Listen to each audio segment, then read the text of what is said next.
Javier Marías, c'est un des maîtres de la littérature espagnole contemporaine. Il est traduit dans 41 langues, je crois. Prix Médicis étranger pour la France, prix Femina, membre de l'Académie royale espagnole. Mais curieusement, en tout cas dans le monde francophone, que ce soit en France ou en Belgique, évidemment, lorsqu'un nouveau livre, une nouvelle traduction sort, on le voit dans les librairies et je pense qu'il a un certain succès. Mais au total, je pense qu'il n'est pas très connu. Et donc, mon but aujourd'hui, c'est d'ouvrir une petite porte dans son univers pour, je l'espère, vous inciter à le lire si ce n'est pas encore fait. Alors, qui est Javier Marías? C'est un Madrilène. Il est né à Madrid le 20 septembre 1951. Il dira, le jour de ma naissance, mon père m'a serré la main et est parti pour les États-Unis. Alors ce n'était pas un abandon de famille, ce n'était pas qu'il fut horrifié à ma vue, dit-il. La famille, en fait, a suivi un mois plus tard. Son père était un personnage très connu en Espagne. C'était un philosophe, Julián Marías Aguilera, philosophe, essayiste, sociologue, qui s'est retrouvé dans les prisons franquistes en raison de ses opinions républicaines. Il s'est vu par la suite fermer les portes de l'université où il enseignait, pour les mêmes raisons bien sûr, et aussi parce qu'il refusait de signer les principes du movimiento, qui était la désignation officielle de l'appareil de l'État franquiste entre 1937 et 1976. Dès lors, donc la famille se rend aux États-Unis pour retrouver le père. Ce sera le premier d'un grand nombre de voyages familiaux de séjour aux États-Unis. Le père donc va y donner des cours dans les prestigieuses universités comme Yale, comme Harvard, Wellesley. Wellesley, c'est une université pour jeunes filles, une université privée. Les cours sont axés sur l'éducation en sciences humaines principalement. Il y donnera lui-même des cours, donc je parle de Javier Marías. La famille vit dans la maison d'un poète espagnol, exilé également, qui s'appelle Jorge Guillén, qui appartenait à ce qu'on appelle dans la sphère littéraire espagnole la génération del 27, la génération de 27. C'était un groupe littéraire avec García Lorca, Pedro Salinas, Rafael Alberti, tous des poètes très connus, qui pratiquaient des idées avant-gardistes en littérature dans leurs domaines respectifs. Et donc ces gens-là s'étaient regroupés aux États-Unis dans cette maison. Le mouvement de la génération des 27, c'est un mouvement finalement qui avait commencé en 27 et qui s'est terminé à l'arrivée de la guerre civile espagnole. Vivait aussi là-bas Vladimir Nabokov, qui donnait également des cours à l'université de Wellesley. Donc un milieu intellectuel de réfugiés républicains. À l'âge de 4 ans, Javier Marías va passer 5 mois dans le New Hampshire. Son père, à ce moment-là, donnait des cours à Yale. Et la famille, c'est une petite anecdote, est accompagnée d'un ami, Eliodoro Carpintero, qui lui apprend à écrire correctement, de gauche à droite, ce qu'il ne faisait pas auparavant. Et comme il le dira un peu plus tard, c'était peut-être là le monsieur, la personne qui a déterminé mon avenir d'écrivain en m'apprenant à écrire de gauche à droite. 59, début 1959, la famille est de retour à Madrid dans un appartement assez cossu, plein de livres, plein de tableaux. Il passe une enfance classique, on va dire, à jouer avec ses frères, aller au cinéma très régulièrement. Nous verrons que le cinéma aura une grande importance dans son œuvre. Donc cinéma avec sa mère, sa grand-mère, une servante. Il va recevoir une solide éducation libérale, bien entendu, au prestigieux Colegio Estudio, qui est l'héritier d'une institution très célèbre, l'Institution Libre de Enseñanza, donc Institut libre d'enseignement, qui avait été créé par un groupe d'intellectuels en marge, si vous voulez, de l'université, une sorte d'université privée pour mettre en œuvre des projets pédagogiques plus libéraux. Et également, il reçoit des cours à la maison. Ses parents donnaient des cours à des étudiants étrangers qu'il suivait aussi. C'était un lieu de rencontre de beaucoup d'intellectuels de l'époque. Il lit énormément déjà, des livres de son âge à ce moment-là, bien sûr, Enid Blyton, Dumas, Paul Féval, Verne, Tintin. Et c'est à 11 ans qu'il commence à écrire, je le cite, pour continuer à lire ce qu'il aime. En 68, nous avons la première publication dans un journal, El Noticiero Universal, un journal de Barcelone, d'un conte. C'est un conte qu'il avait écrit à l'âge de 15 ans, La vida y muerte de Marcelino Iturriaga. Il va en écrire beaucoup d'autres. Étonnamment, cette partie de son œuvre est souvent laissée de côté alors que c'est un maître du genre. La même année, donc toujours en 68, il va entrer à l'université La Complutense de Madrid, il s'inscrit en philo et lettres. Il sera à cette époque-là, pendant quelque temps, membre du comité d'action révolutionnaire qui dépendait du Parti communiste international. Mais après, tout en ayant des opinions politiques bien affirmées qui transparaissent dans les nombreuses critiques chroniques qu'il écrit pour le El País, le journal El País, il n'appartiendra plus jamais à un parti politique, si vous voulez. Il voudra garder son indépendance à cet égard. Il va gagner son premier argent avec des traductions du scénario, d'un scénario qu'il écrit en partie de Dracula, pour son oncle, qui était un cinéaste, Jesús Franco. Il va également intervenir comme extra dans un autre film sur Fu Manchu, déguisé en sbire chinois. Va écrire d'autres scénarios pour son cousin. L'année suivante, au mois de juin, il va commencer à rédiger ce qui sera son premier roman, qui malheureusement n'est pas traduit, Los Dominios del Lobo, les domaines du loup. En juillet, il rejoint son oncle à Paris. Il écrit le matin et l'après-midi, il va au cinéma. Il va voir des films américains. Il verra 85 films en 6 semaines, vous imaginez ça. Et le soir, il faut bien manger. Apparemment, son oncle ne le nourrissait pas, je ne sais pas. Mais le soir, il chante avec sa guitare sur les Champs-Élysées pour manger du pain et de la moutarde, dira-t-il. Bon. 2 ans plus tard, nous sommes en 70, parution de son premier roman, Los Dominios del Lobo. Il sera à nouveau scénariste et assistant pour le premier film de son cousin. Il commence à rendre visite au poète Vicente Alexandre, qui appartenait à cette génération de 27 que j'ai évoquée et qui a reçu le prix Nobel de littérature en 77. C'était extraordinaire pour l'Espagne, après toutes ces années de confinement, entre guillemets, politique, culturel, la censure et tout, d'avoir un prix Nobel de littérature. Il fait à ce moment-là une spécialité en philologie anglaise. De là naîtra son amour pour les pays anglo-saxons, pour l'Angleterre en particulier et ce monde universitaire anglo-saxon.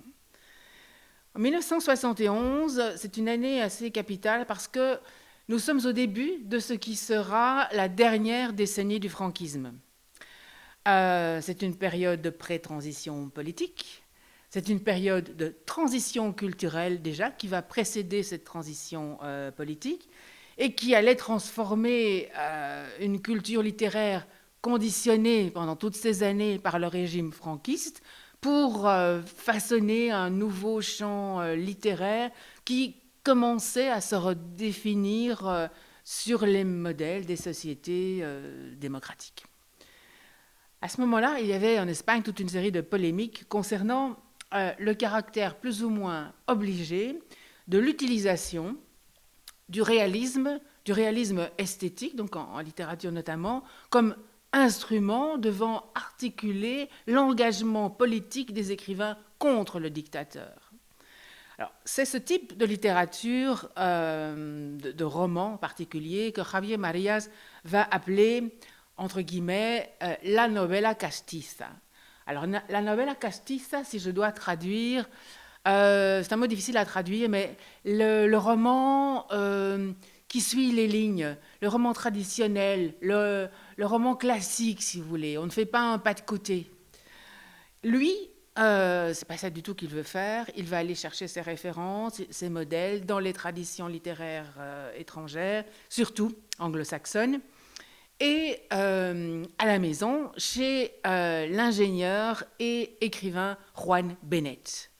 Juan Benet, la rencontre avec Juan Benet va être capitale sur le plan littéraire et aussi sur le plan personnel pour Marías. Il ne sera pas le seul d'ailleurs.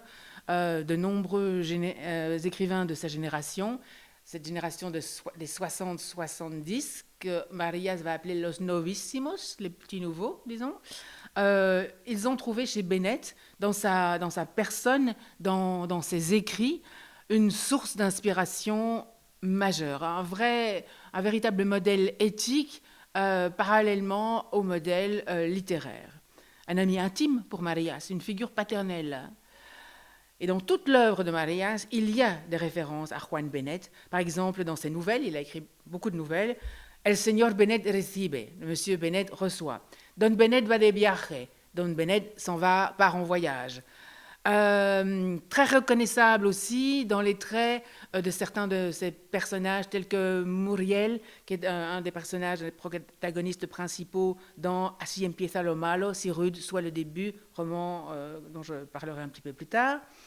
Marías fait partie, si vous voulez, de la première génération d'écrivains, finalement, qui n'avaient connu que le franquisme. Il est né en 1951. Et on peut dès lors comprendre ce désir de libération personnelle, en plus de vouloir construire une société plus moderne, plus cultivée. Qui était Juan Benet? Il était né en 1927, il est mort en 1993, figure marquante de la littérature espagnole de la seconde moitié du XXe siècle, de par son œuvre narrative et par sa réflexion sur le travail littéraire. Il avait publié en 1968 un roman intitulé « Volverás a Región », « Tu reviendras à la région ». Alors, c'est un roman qui allait devenir un roman explosif et de référence pour toute une génération d'écrivains. On était pour ou contre. Lui, Benet refuse le réalisme social pour imaginer un univers fictionnel. La région, c'est vague, une région. Ce n'est pas un endroit bien précis. Et c'est un univers complexe qu'il crée ainsi, qui explore le mystère, l'irrationalité de l'homme contemporain. On peut penser un peu au nouveau roman français. Pardon. Eduardo Mendoza, cet écrivain qui est très connu pour La Cité des prodiges et bien d'autres best-sellers en France ou en Belgique notamment, écrira de lui, très influencé par lui aussi, il écrira de lui, c'était un personnage qui faisait peur. La question que se posait chaque écrivain après avoir publié un livre, c'était « Que va penser Juan Benet ?» C'était comme un père à qui il fallait montrer qu'on avait bien fait ses devoirs. Marías a dit que Benet lui a enseigné que le temps est la seule dimension dans laquelle les vivants et les morts peuvent communiquer. La littérature rend accessible la voix des morts et la maintient en vie et permet le dialogue avec ceux-ci, comme dans les rêves que nous faisons. Le temps, nous le verrons, sous-tend toute l'œuvre de Marías. C'est pour ça, peut-être, probablement, que l'on dit parfois de lui qu'il est le Proust espagnol, si vous voulez. C'est grâce à Benet que ce premier roman que j'ai évoqué, Los Dominios del Lobo, sera publié. C'est lui qui va trouver un éditeur, qui va insister pour que ce soit publié. Alors, qu'est-ce que c'est Los Dominios del Lobo? L'action se passe aux États-Unis. Il y a une avalanche de tous les genres mélangés. Romans noirs, mélodrames, Passion, intrigue policière, la guerre de sécession, des luttes entre gangsters. C'est comme un film qui ne s'arrête jamais. Il y a de nombreuses références au cinéma, bien entendu, à l'âge d'or d'Hollywood. Le ciné, il est présent partout chez Marias. Il entame à ce moment-là le deuxième roman, La Travesía del Desierto, La traversée du désert, pas traduit non plus, qu'il publie à l'âge de 21 ans.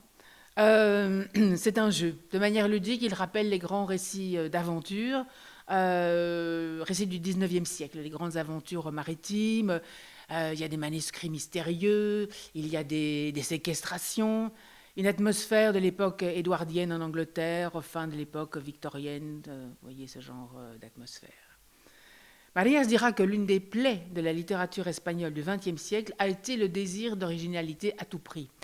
C'est ce qui s'est produit lorsqu'il y a eu cette libération, la fin de la censure, cette libération à tout niveau. Certains ont voulu se lâcher complètement, avant-gardisme à tout crin, parfois des textes incompréhensibles. Lui, il refuse ça et il préfère utiliser, en tout cas dans ses premiers romans comme celui que je viens d'évoquer, une forme de pastiche, si vous voulez, de ces grands romans du 19e siècle. Et par ce biais-là, il avait cette volonté d'embrasser n'importe quelle tradition. Il était ouvert à tout. Ce sont des romans qui racontent des histoires, comme dans le romance à l'anglo-saxonne. Il y a des péripéties, des aventures, il y a de la fantaisie. Alors, on va lui reprocher, évidemment, de ne pas traiter de la réalité espagnole, de ne pas mettre en avant cette réalité espagnole alors qu'il n'y avait plus de censure et qu'il aurait pu encenser l'Espagne, les valeurs espagnoles, la tradition qui avait été muselée pendant si longtemps. Beaucoup de gens souhaitaient que la littérature participe du témoignage de cette réalité et contribue, encore avant la mort de Franco, à la chute du dictateur. À noter aussi qu'après l'abolition de la censure, ça c'est après la mort de Franco, Franco est mort en 75, l'abolition de la censure c'est 77, nouvelle constitution 78, il y a eu chez certains écrivains la volonté de montrer la diversité du pays, pays qui avait été fermé pendant si longtemps, à la fois en Espagne et aussi à l'étranger. Par le biais de thèmes ruraux. Alors il y a eu toute une vogue de romans, une vogue du régionalisme rural. Donc on lui a reproché, lui, de ne pas mettre tout ça en évidence. À partir du moment où, au fil des œuvres, ce rejet qu'il avait en lui par rapport à l'Espagne va se moduler, mais on continuera à lui faire des reproches. Pourquoi ? Parce que à partir des années 80, si vous voulez, il va commencer à montrer la réalité espagnole, mais se refuse à tomber dans les clichés folkloriques. Et beaucoup de ses romans se passent à l'étranger. Donc c'est un reproche fondamental qu'on lui fait. Oui, mais vos romans ne se passent pas en Espagne. Alors oui, disait-il, c'est vrai, mais mes protagonistes, mes personnages sont en majorité espagnols. Et il se révolte vraiment contre ces polémiques et ces reproches qu'on lui fait, notamment en 1990, dans un virulent article qu'il va publier, intitulé No pareces espagnol, tu n'as pas l'air espagnol, tu ne ressembles pas à un espagnol. Il soulignait la crainte des Espagnols de manquer des signes de reconnaissance aux yeux de l'étranger. Les Espagnols voulaient être reconnus aux yeux de l'étranger. Alors, je cite Marias, « crainte injustifiée et irrationnelle de manquer de caractéristiques propres, de devenir des Luxembourgeois, des Belges ou des Norvégiens. » Il ne voulait pas montrer l'image souhaitée, cette image séculaire traditionnelle, peu glorieuse selon lui. Et donc, ce sera vu comme une seconde trahison. Alors, ces deux premiers romans ce sont les premiers d'une très longue liste. El Monarca del Tiempo, pas traduit non plus, À partir de 86, il y a L'homme sentimental, le roman d'Oxford, Un cœur si blanc, Demain dans la bataille, pense à moi, Dans le dos noir du temps, une trilogie, enfin lui n'aime pas le terme de trilogie, il parle plutôt d'ensemble littéraire, Ton visage demain, Comme les amours, Si rude soit le début, Berta Isla le dernier. Bon, il est évident qu'une œuvre d'une telle ampleur, vous l'imaginez aisément, ne peut pas être explorée dans son ensemble ici. Et donc, je vous propose de l'aborder, d'illustrer quelques thèmes. Oui. Vous y allez ?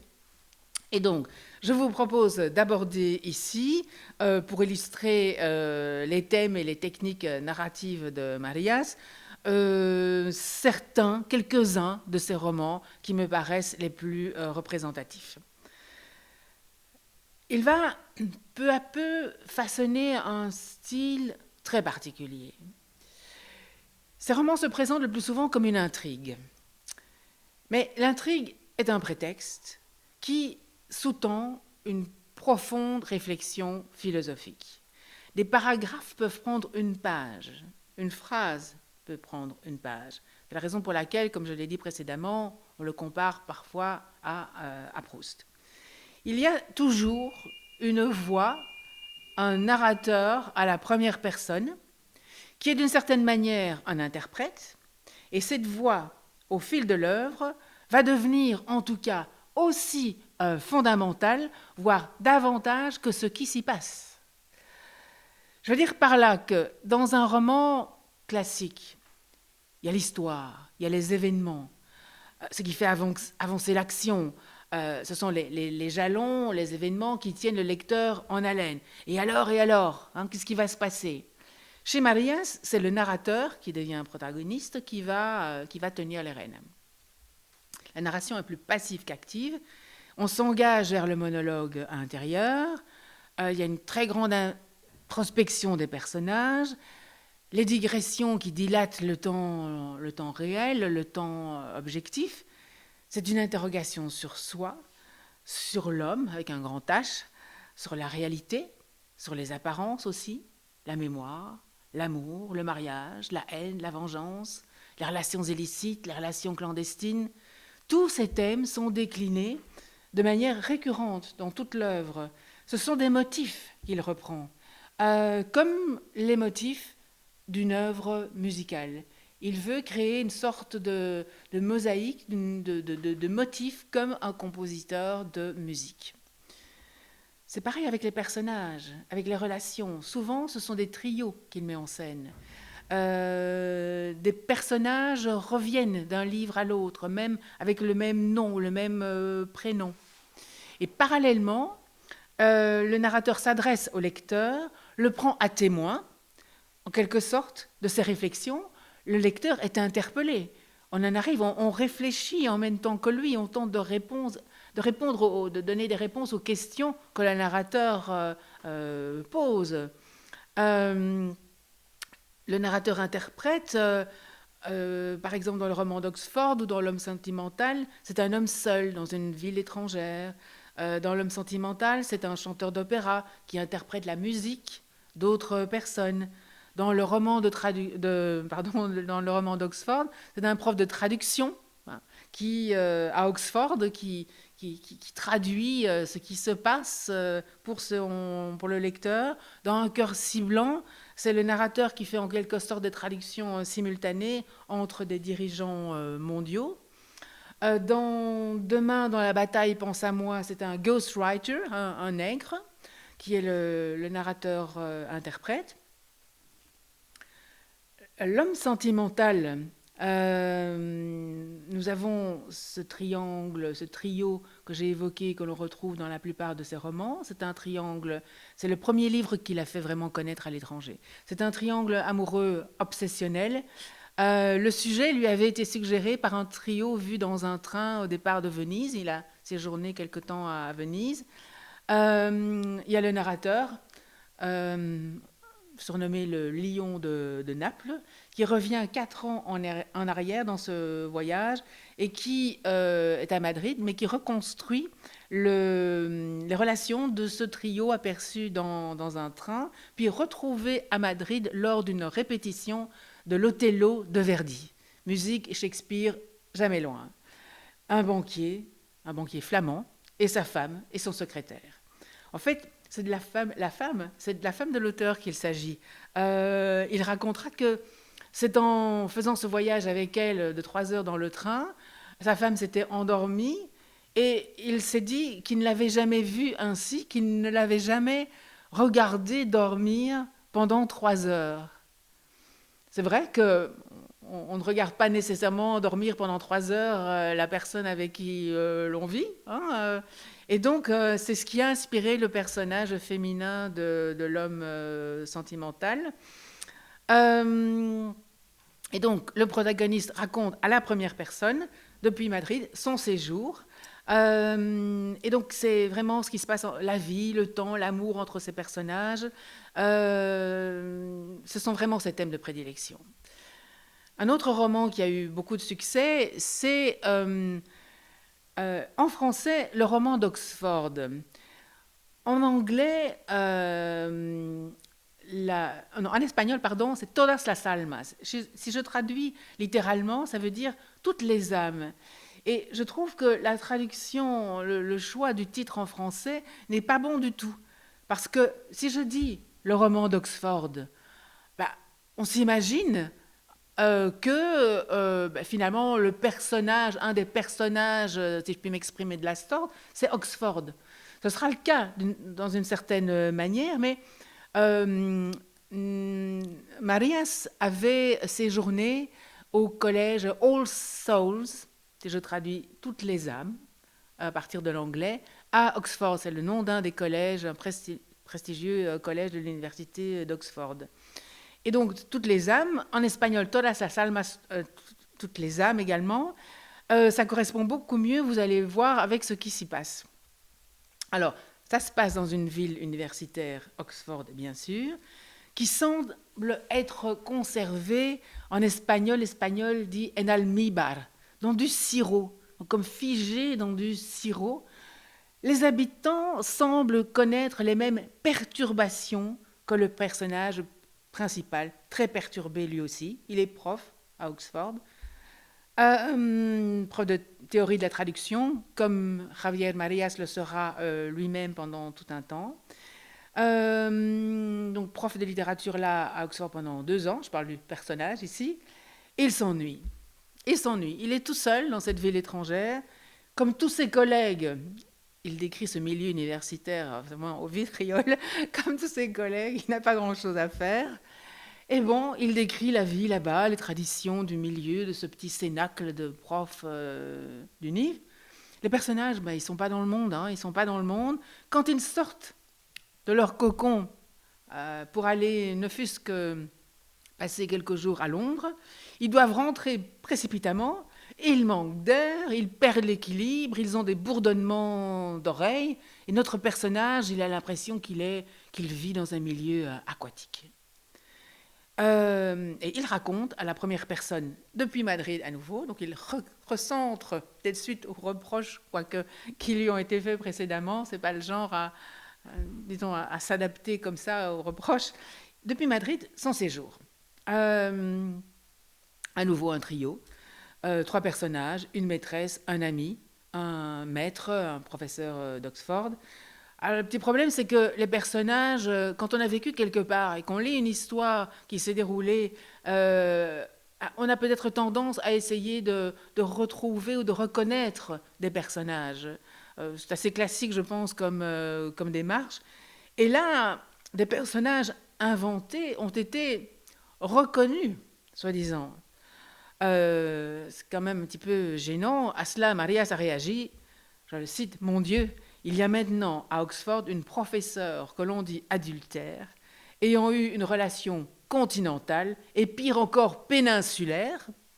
Cette dame n'a rien fait de la sorte, en tout cas pas avec moi. » Beaucoup d'humour aussi. Je ne résiste pas à développer et à vous lire un passage particulièrement original qui montre que on peut trouver énormément de choses dans nos poubelles, notamment éventuellement nos âmes ou la destinée de nos âmes, évoquée par le titre du roman. Alors, j'ai fait une petite traduction à vue parce que je n'ai pas trouvé la traduction en français. Alors, si vous ne voulez pas voir désormais vos poubelles différemment, de manière totalement étrange, vous pouvez pendant 3-4 minutes vous boucher les oreilles, je vous aurai prévenu. Lorsque l'on est seul, lorsque l'on vit seul, et de plus à l'étranger, on se concentre énormément sur la poubelle, parce qu'il se peut que ce soit la seule chose avec laquelle on entretienne une relation constante, ou même davantage une relation de continuité. Chaque sac de plastique noir, neuf, luisant, lisse, que l'on étrenne, produit un effet de propreté totale et de possibilités infinies. Quand on le met en place le soir, tout le monde a vécu ça, c'est déjà le début, la promesse d'un jour nouveau. Tout doit encore arriver. Ce sac, ce récipient, sont parfois les seuls témoins de ce qui se passe pendant la journée d'un homme seul. Et c'est là que se déposent les traces de cet homme au fil de la journée. Sa moitié rejetée, ce qu'il a décidé de ne pas être ni d'emporter avec lui, le négatif de ce qu'il a mangé, de ce qu'il a bu, de ce qu'il a fumé, de ce qu'il a utilisé, de ce qu'il a acheté, de ce qu'il a produit, de ce qui lui est arrivé. À la fin de cette journée, le sac, le récipient sont pleins et confus, mais on l'a vu grandir, se transformer, devenir un mélange indiscriminé duquel cependant cet homme non seulement connaît l'explication et l'ordre, mais aussi le mélange lui-même, pêle-mêle, c'est l'ordre et l'explication de l'homme. Le sac et l'homme sont la preuve que cette journée a existé et qu'elle a été légèrement différente de la journée précédente et de celle qui suivra, bien qu'elle soit uniforme et le lien invisible entre les deux. C'est le seul registre, la seule constante ou témoin du parcours de cet homme, la seule œuvre que cet homme ait vraiment accomplie. C'est le fil de la vie, son horloge aussi. Chaque fois que l'on approche, que l'on s'approche de la poubelle et que l'on y jette quelque chose, on reprend contact avec les choses que l'on a jetées les heures précédentes. Et c'est ce qui donne ce sentiment de continuité. Ces journées sont jalonnées par ses visites à la poubelle. Il y voit le pot de yaourt de son petit déjeuner, le paquet de cigarettes dans lequel il restait seulement 2 cigarettes en commençant la journée, les enveloppes désormais vides et déchirées que le facteur lui a apportées, les canettes de Coca-Cola, les copeaux d'un crayon qu'il a taillé, dont il a taillé la pointe avant de commencer à travailler, même s'il écrit à la plume, les feuilles de papier froissées qu'il a jugées imparfaites ou incorrectes, l'emballage de cellophane qui a contenu 3 sandwichs, les mégots du cendrier vidés à plusieurs reprises, les cotons imbibés d'eau de Cologne avec lesquels il s'est rafraîchi le front, la graisse des charcuteries qu'il a mangées distraitement pour ne pas s'interrompre, les rapports sans intérêt de la faculté, une branche de persil, une branche de basilic, du papier argent, les rognures des ongles qu'il s'est coupés, la peau noircie d'une poire, un carton de lait, le flacon vide d'un médicament, etc. Tout se concentre. Tout se fond et devient la trace perceptible, matérielle et solide du dessin des journées de la vie d'un homme. Fermer et nouer le sac signifie comprimer, clôturer la journée, qui n'aura peut-être été marquée que par ses actes, l'acte de jeter des déchets et des épluchures, l'acte de se passer de quelque chose, l'acte de sélectionner, l'acte de discerner l'utile.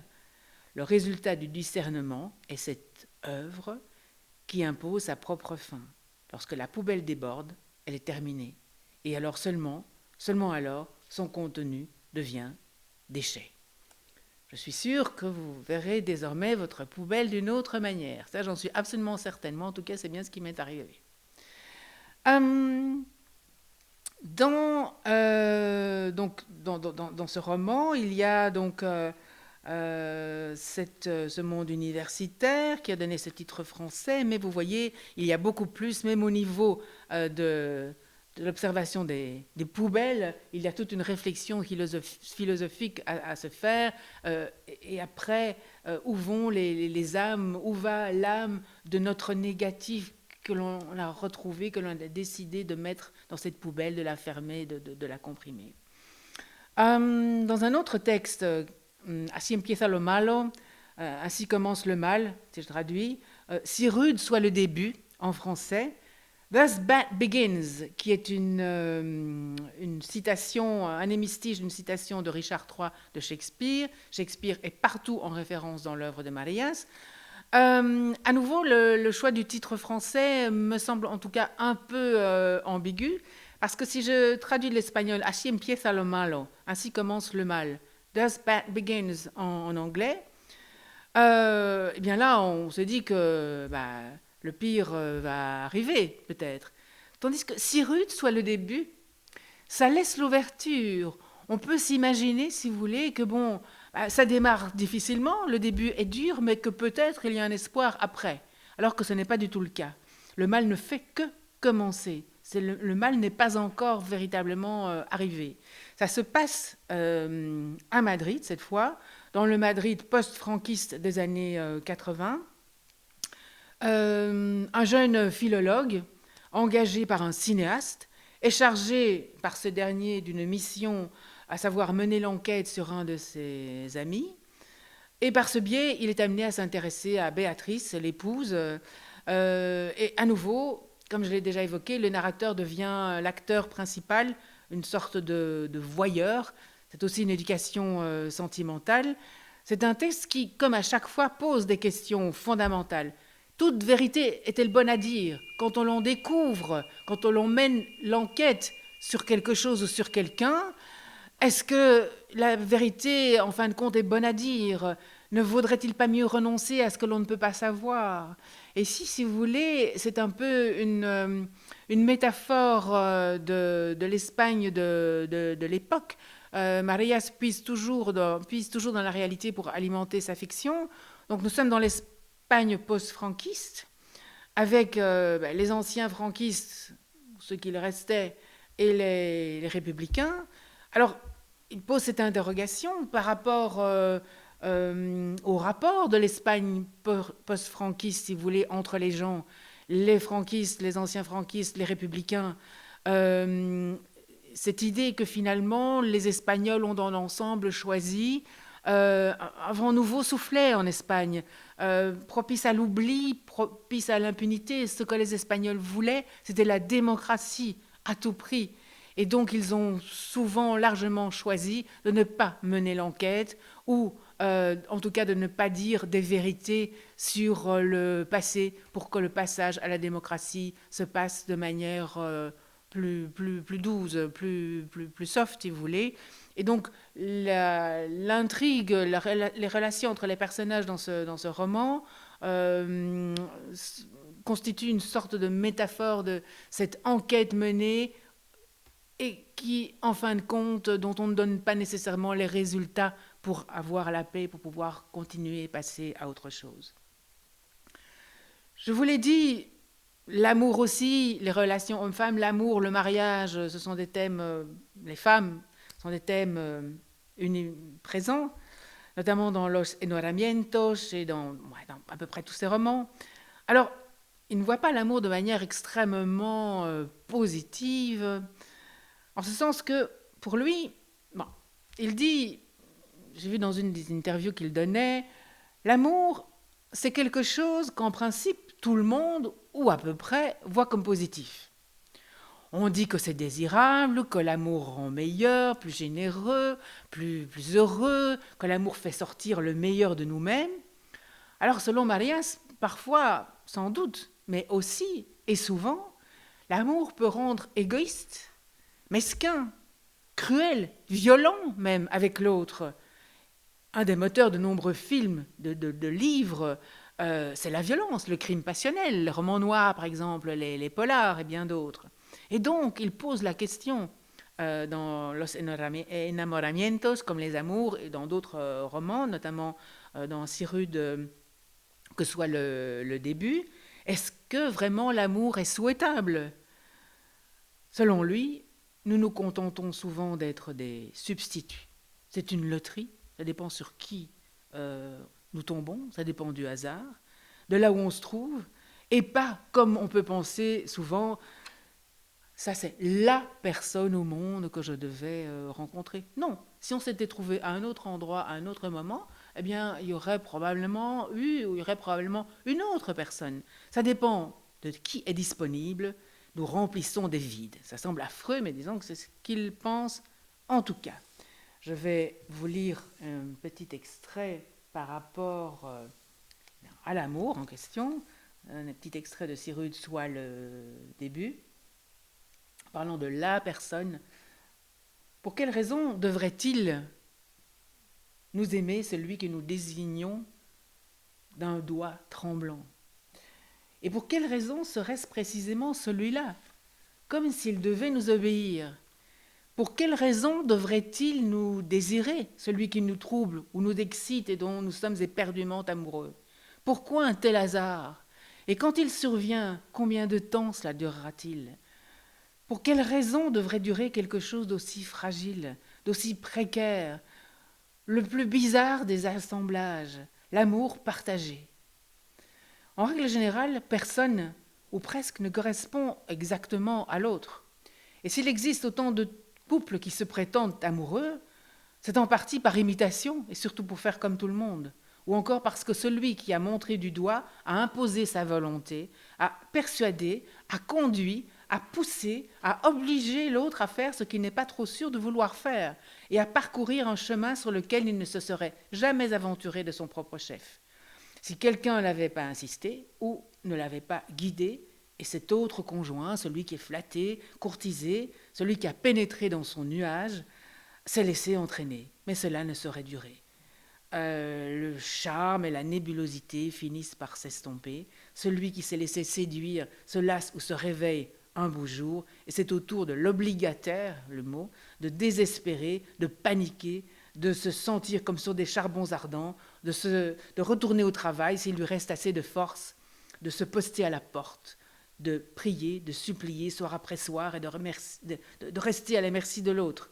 Rien ne vous expose ni ne vous asservit autant que de vouloir vous accrocher à celui que vous avez choisi et qui a accouru contre toute attente à l'appel de votre doigt tremblant, comme par miracle ou comme si votre choix faisait loi, ce qui n'a aucune raison de se reproduire.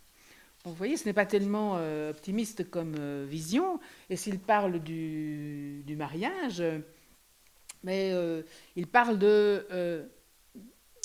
c'est un philologue, et donc il parle de l'expression que l'on rencontre souvent, qu'il décline dans ses romans, contratar matrimonio, contratar deuda, contratar una enfermedad. Si je traduis, mon français, c'est le même verbe, contracter une maladie, contracter une dette, contracter, j'ai oublié, une dette, le mariage, la maladie.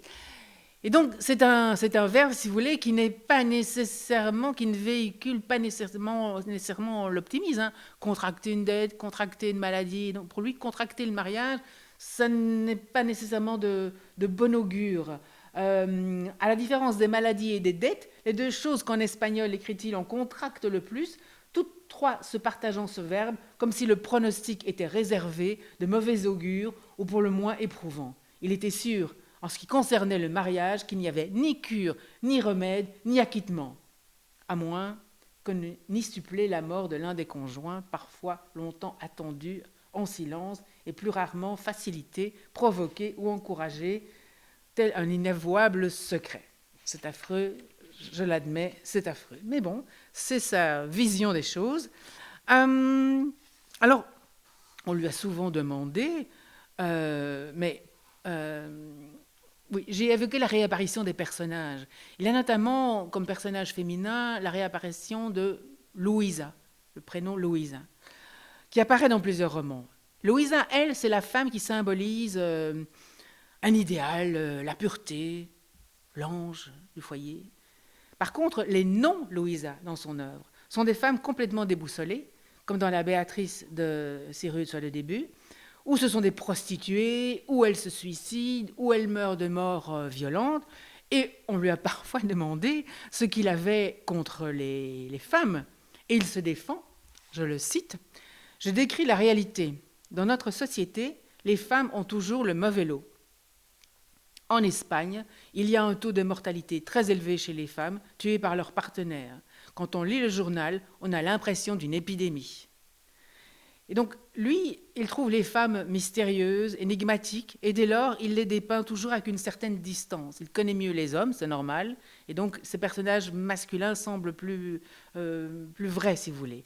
Mais lui, il dit que c'est une note, la façon dont il traite, dont il décrit les femmes, c'est une note d'avertissement par rapport à la violence que les hommes savent qu'ils peuvent infliger aux femmes et qu'ils infligent parfois, trop souvent, aux femmes. Le thème de l'infidélité, c'est un des aspects centraux de son œuvre également. Une réflexion sur la trahison, sur le secret dans les relations interpersonnelles, sur le mensonge. Pour lui, c'est indispensable dans toute relation humaine, sinon les relations humaines ne seraient pas tolérables. Et en même temps, lorsqu'il y a mensonge, lorsqu'il y a secret, il faut un destinataire pour que ce secret ne tombe pas dans l'oubli. Et c'est le rôle chaque fois de son narrateur ou narratrice. Dans le dernier roman paru, Berta Isla, c'est le même titre en espagnol et en français, c'est un roman qui, à mon sens, si vous ne deviez en lire qu'un, c'est celui-là, en tout cas à ce stade, parce que ça illustre tout ce que j'ai évoqué précédemment. C'est un roman d'espionnage, donc on a envie de continuer, hein, on tourne les pages. C'est un roman sur l'attente, sur le couple, la trahison, le secret, l'identité, le souvenir. C'est la même technique narrative, mais ici il y a 3 voies narratives. Il y a un narrateur anonyme, il y a Berta Isla, qui est l'épouse du couple dont il s'agit, et il y a Tom Nevinson, qui est le mari. Ils se connaissent depuis le lycée. Elle est espagnole, lui est espagnol et britannique, il a la double nationalité. Et comme Marias, il part faire ses études à Oxford. Et là, quelque chose se passe. Alors, je ne vais évidemment pas raconter ce qui se passe. Tom va être pris dans un engrenage qui va le transformer, qui va le broyer petit à petit, qui va broyer son identité. Il deviendra personne. Ils vont se marier, mais il doit partir de plus en plus souvent. Il va être engagé par l'ambassade britannique à Madrid. Il doit faire de fréquents voyages en Angleterre, de plus en plus fréquents. Officiellement, donc, il travaille à cette ambassade. Mais les allers-retours entre Londres et Madrid vont être de plus en plus fréquents, je l'ai dit, mais de plus en plus longs. Et à un moment donné, il disparaît pendant 12 ans. Et Berta, elle l'attend, telle une Pénélope. À chaque retour, elle cherche à savoir. Un jour, il ne peut faire autrement que de lui révéler un minimum, à savoir qu'il travaille pour le MI6, pour les services secrets britanniques. Il est de plus en plus étranger à elle-même, à lui-même. Elle cherche à garder, ou plutôt à renouer le dialogue avec lui par le biais de ses auteurs favoris, que l'on retrouve dans différents romans, mais ici c'est un fil rouge, si vous voulez, le poète T.S. Eliot, et surtout Shakespeare, où il y a une scène absolument extraordinaire où elle lui reparle d'une scène célèbre de la pièce de Henri V de Shakespeare, où ça se passe juste avant la bataille d'Azincourt et où le roi se déguise, il infiltre un groupe de soldats la nuit avant la bataille et leur demande, notamment à l'un d'entre eux, son impression sur le commandement, sur la décision de donner cette bataille, etc. Et mais le lendemain, heureusement, les soldats en question sont sains et saufs, en tout cas c'est de là, et le roi se montre tel qu'il est. Alors il y a toute cette discussion par rapport finalement à l'obéissance aux ordres, par rapport au bien fondé des institutions, au caractère de l'infiltré et au fait de critiquer, d'avoir critiqué son roi. Et ici, Tom, donc le mari, est un infiltré, donc il prend la chose assez mal. C'est le thème de l'imposture. Il y a des références à Martin Guerre.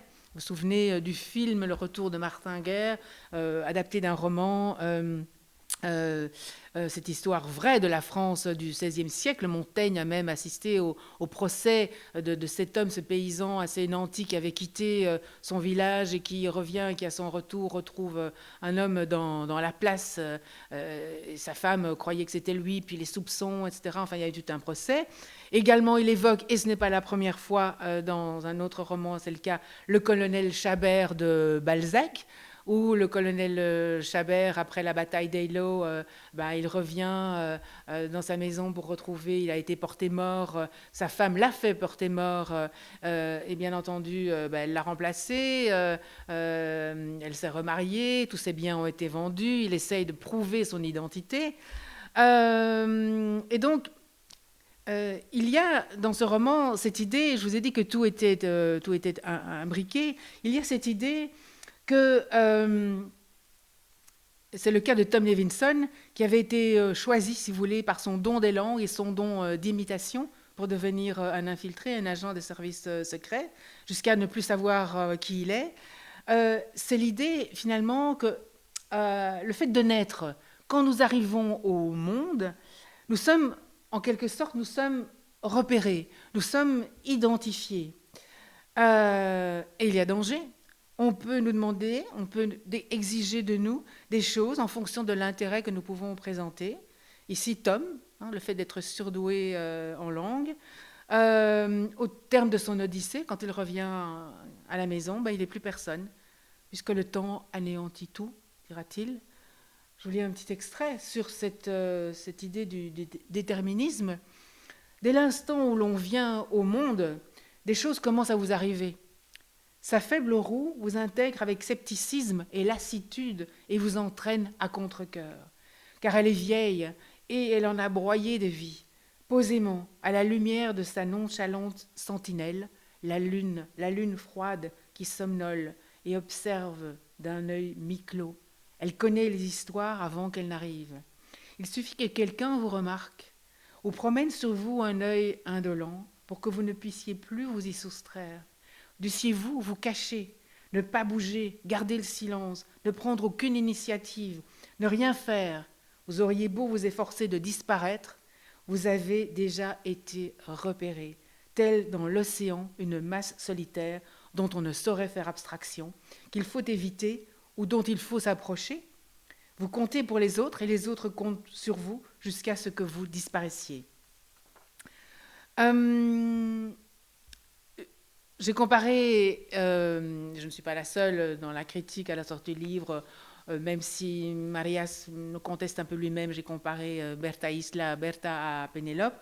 Eh bien, au terme de son odyssée, Tom n'est plus personne, il ne sait plus qui il est. On peut s'empêcher de penser à Ulysse quand même, qui revient dans son palais déguisé en vieux mendiant et qui est reconnu par son chien. Cela signifie qu'il y a chez lui, en dehors du fait qu'il soit devenu vieux, enfin totalement méconnaissable, il y a chez Ulysse, que l'on peut chercher chez chacun d'entre nous, c'est là la question, il y a quelque chose de profond, d'intrinsèque, d'intact qui subsiste après toutes les épreuves que l'on ait pu subir. Alors la question posée, c'est comment reconnaître quelqu'un ? La connaissance, la reconnaissance véritable, qu'est-ce que c'est ? Comment reconnaître quelqu'un quand on ne peut plus se fier à son apparence extérieure ?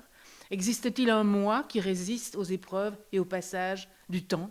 C'est là la question fondamentale de ce roman et que l'on retrouve dans l'ensemble de son œuvre. Vous avez entendu parler de la mort de John le Carré, hier ou avant-hier. Alors c'est intéressant de voir son parcours. John le Carré, il a été, donc il a eu un parcours, il a étudié à l'université d'Oxford, il a enseigné à Eton, il a lui aussi été appréhendé par les services secrets, le MI5 et le MI6. Dans un roman précédent, chez Marías, dans sa trilogie, dans son ensemble littéraire, il y a ces personnages, les doyens des facultés d'Oxford, qui en fait sont des espions pour les services secrets britanniques et qui recrutent du personnel, ce qui arrive à notre jeune Thomas également. Donc il y a cette constante, et quand j'ai appris la mort de John le Carré, je me suis dit, au fond, c'est un peu le parcours, le même parcours, si on veut. Alors, à son œuvre romanesque, il faut ajouter tous les contes, les nouvelles, ses collaborations des revues, des journaux, chroniqueur régulier à El País.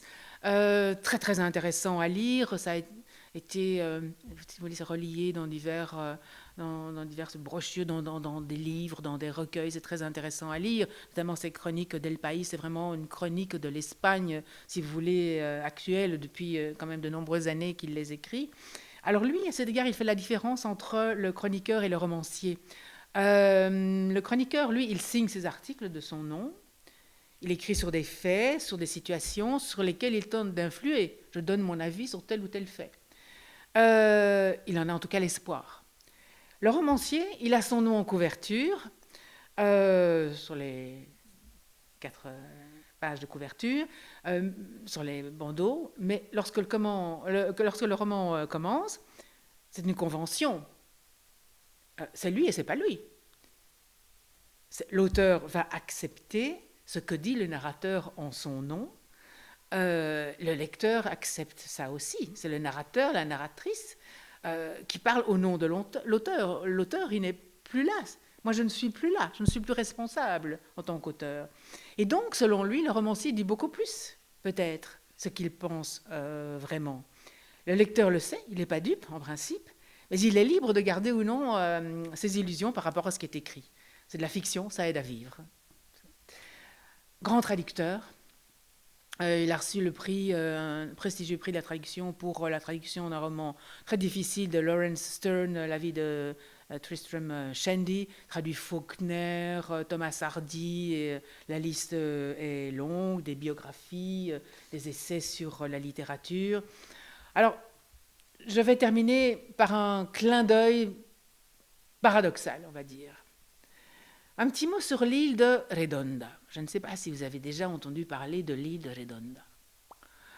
Je ne pense pas. C'est une île déserte des Caraïbes que Christophe Colomb avait découverte lors de son second voyage et qui appartient désormais à Antigua depuis 1967. Alors pourquoi je vous parle de ça ?